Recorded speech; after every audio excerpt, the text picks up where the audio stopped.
নমস্কাৰ ৰাজ্যত পুনৰ ধৰ্মান্তৰিত ঘটনা আৰু এইবাৰ এটা মুছলমান পৰিয়ালে ইছলাম ধৰ্ম ত্যাগ কৰি গ্ৰহণ কৰিব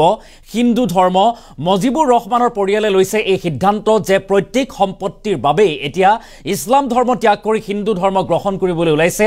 নগাঁৱৰ মজিবুৰ ৰহমানৰ পৰিয়ালে আমি সবিস্তাৰে খবৰটো লৈ অহাৰ চেষ্টা কৰিম ইছলাম ত্যাগ কৰি হিন্দু ধৰ্ম গ্ৰহণৰ সিদ্ধান্ত লৈছে মুছলমান পৰিয়ালে এটা মুছলমান পৰিয়ালে লৈছে হিন্দু ধৰ্ম গ্ৰহণ কৰাৰ সিদ্ধান্ত ইছলাম ধৰ্ম ত্যাগ কৰিব নগাঁৱৰ মজিবুৰ ৰহমানৰ পৰিয়ালে আৰু সম্পত্তিৰ বাবে হিন্দু ধৰ্ম গ্ৰহণৰ সিদ্ধান্ত লৈছে এতিয়া মজিবুৰ ৰহমানে সম্পত্তিৰ বাবে প্ৰত্যেক সম্পত্তিৰ বাবে এই সিদ্ধান্ত আৰু প্ৰত্যেক সম্পত্তিৰ পৰা বঞ্চিত হৈ হিন্দু ধৰ্ম গ্ৰহণ কৰিব মজিবুৰ পৰিয়ালে আৰু জুৰিয়া আলি টেঙনিৰ হিমলুতলত ঘৰ মজিবুৰ ৰহমানৰ আৰু সম্পত্তিৰ পৰা বঞ্চিত কৰা পিতৃৰ প্ৰতি ক্ষোভ মজিবুৰ ৰহমানৰ পিতৃৰ প্ৰতি ক্ষোভ উজাৰিছে মজিবুৰ ৰহমানে পিতৃৰ সম্পত্তিৰ ভাগ কেৱল ভাতৃক দিয়াৰ অভিযোগ মজিবুৰ ৰহমানৰ আৰু সম্পত্তিৰ পৰা বঞ্চিত হৈ পিতৃ মাতৃৰ সৈতে সম্পৰ্ক ছেদ কৰিলে মজিবুৰ ৰহমানে নিজ পিতৃ মাতৃৰ সৈতে সম্পৰ্ক ছেদ কৰিছে ইছলাম ত্যাগ কৰি এতিয়া হিন্দু ধৰ্ম গ্ৰহণৰ সিদ্ধান্ত লৈছে এতিয়া এটা পৰিয়ালে আৰু ইছলাম ত্যাগ কৰি হিন্দু ধৰ্ম গ্ৰহণৰ সিদ্ধান্ত লৈছে মুছলমান পৰিয়ালে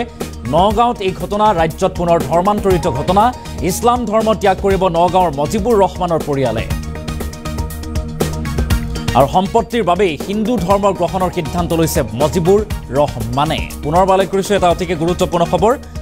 ৰাজ্যত পুনৰ ধৰ্মান্তৰিত খবৰ প্ৰত্যেক সম্পত্তিৰ পৰা বঞ্চিত হৈ হিন্দু ধৰ্ম গ্ৰহণ কৰিবলৈ ওলাইছে এতিয়া মজিবুৰ ৰহমানৰ পৰিয়ালে জুৰিয়া আলি টেঙনিৰ হিমলুতলত ঘৰ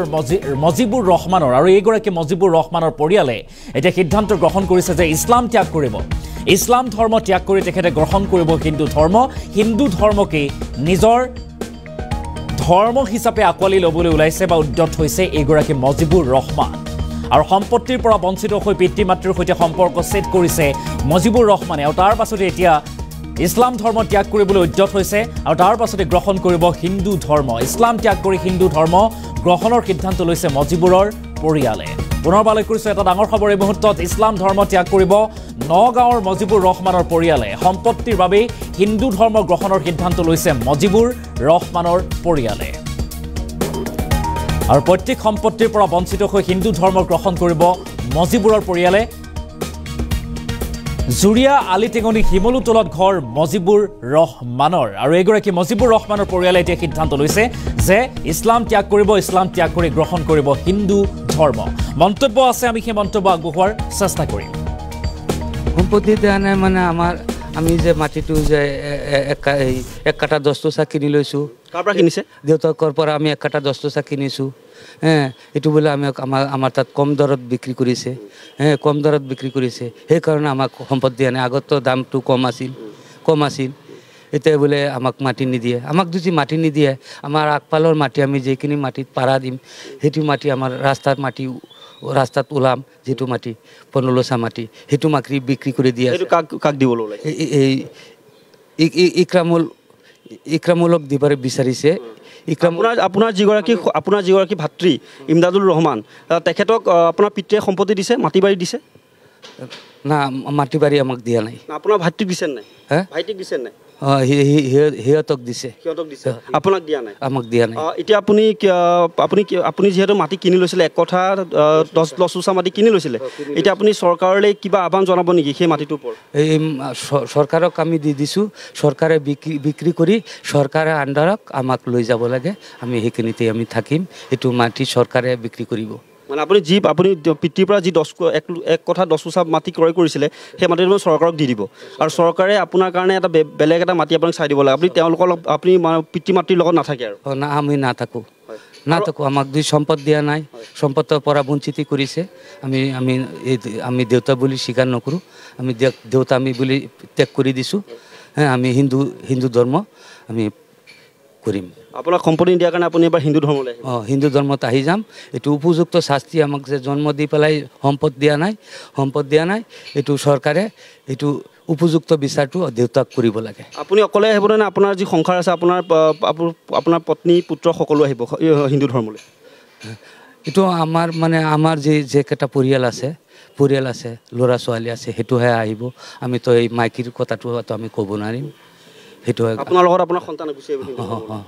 হিন্দু ধৰ্মৰ আমি নিজে লৈ আহিম আমি হিন্দু ধৰ্মত আহিলে হিন্দু ধৰ্মত আমি আহি গ'লে সেইটো সিহঁতৰ প্ৰমাণ নাথাকিব নহয় প্ৰমাণ নাথাকিব আৰু হিন্দু ধৰ্মত যদি সিহঁতে আমাৰ লগত গুচি আহে সিহঁতৰ প্ৰমাণটো ঠিক থাকিব সম্পত্তি দিয়া নাই মানে আমি যে মাটিটো যে এক কাঠা 10 টকা কিনি লৈছোঁ কাৰ পৰা কিনিছে দেউতাকৰ পৰা আমি 1 কাঠা 10 টকা কিনিছোঁ এইটো বোলে আমাৰ তাত কম দৰত বিক্ৰী কৰিছে কম দৰত বিক্ৰী কৰিছে সেইকাৰণে আমাক সম্পদ দিয়া নাই আগতো দামটো কম আছিল